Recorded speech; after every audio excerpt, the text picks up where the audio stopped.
So, ma'am, given na may invitation na sa kwarto, hindi na siguro.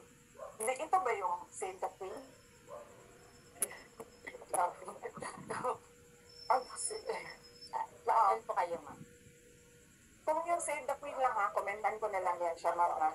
Kasi ano mo, ma'am, walang gumagawa ng operation na sasabihin niya kung ano yung objective ng operation niya. Let's say, for example, ang operation ko ay Save the Queen. Napaka-obvious naman siguro nun na parang they will, ang aming operation ay to make sure that she becomes president, and ang pangalan ng operation namin ay Save the Queen.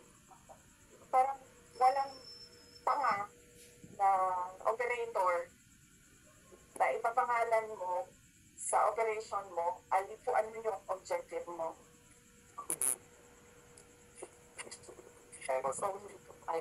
So, pag-iisipan ko, ma'am, pag gusto kong makipag-away, siguro atay ang bak. Pero sa ngayon kasi sabi ko kay JC, parang, sa January na lang makipag-away kasi nga sobrang busy talaga yung Thanksgiving ng 89th anniversary.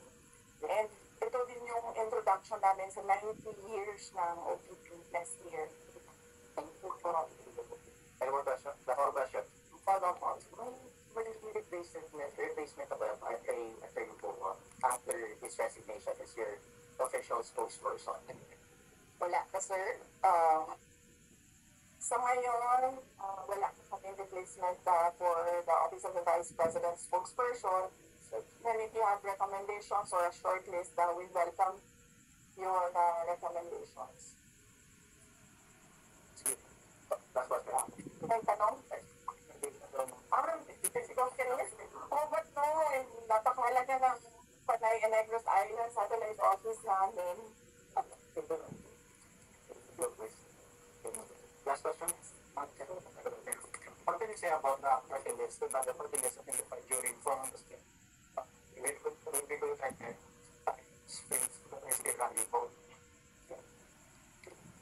Sorry.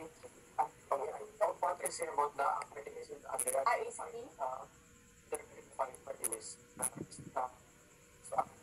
Six centers administration that are still running. Makabayan ka? And ACT teachers na? Yes. Well, sa mga botante, pag-isipan ninyo kung susuportahan niyo ang ACT party list kasi kahit na convicted na sa child abuse, yung kanilang nominee ay hindi pa rin nila pinapalitan. So, hindi ko lang alam, or hindi tama na isang grupo ng isang party list ng mga teachers ang kanilang nominee ay isang tao na convicted with the crime of child abuse.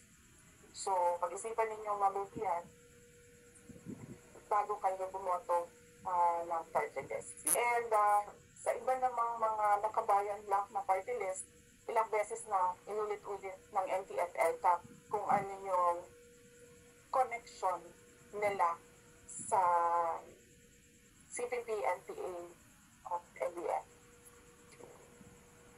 Yes, sir. We know that you are close to Pastor Bitcoin. What can you say about this case? It's a good thing na he decided to surrender so that mas mapadali yung pag-hearing ng cases niya. And I understand he's fully cooperating with the courts. And sana ay matapos na i-resolve na yung kanyang mga kaso kung meron na siyang kailangan panagutan, then panagutan niya. Kung inosente man siya, then mapalaya na siya.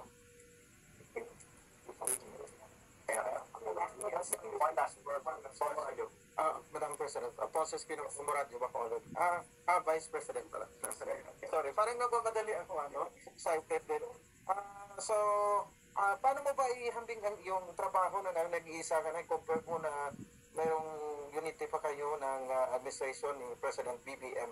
So, saan mo mas ganda na magtrabaho yung mag-isa o mayroong kasama?